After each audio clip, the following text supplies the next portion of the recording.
Почитувани, Куманово живее како да е во 19-тиот век.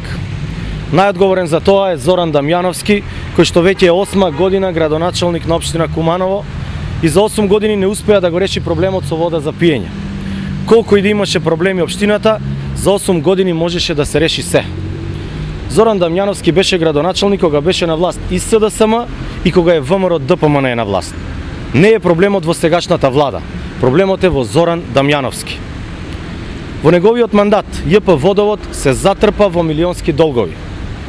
Криминал и неодговорност единствено може да биде причината за тоа што предпријатието бележи милионски загуби. Сигурно тоа не е резултат на домаќинско работење. Зоран Дамјановски е најповикан да одговори зошто, иако кумановчани уредно си ги плаќаат своите сметки за вода, немаат вода. Дополнително што општината Куманово со парите на граѓаните даваше субвенции за санација на долговите. Каде отидоа парите на кумановчани? Зоран Дамјановски треба да престане да го штити својот кумашин кој е директор на јавното предпријатие Водовод. Морално и доблесно е Виктор Божиновски, кумашин на градоначалникот Дамјановски, да си поднесе неотповиклива отставка од местото директор на јавно предпријатие Водовод. Жално е без вода за пиење да седат 120.000 граѓани на општина Куманово. Жално е што општината Куманово остана глува на сите наши апели за суштинско решавање на проблемот.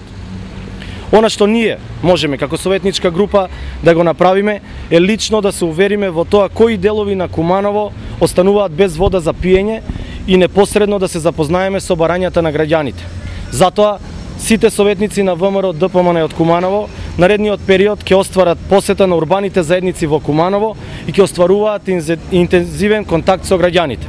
Срамно е што наместо сега да се бориме да се изгради некој парк за граѓаните, некоја катна гаража, булевар, ние во 21-виот век зборуваме за проблеми како да сме во 19-тиот век. Ви благодарам.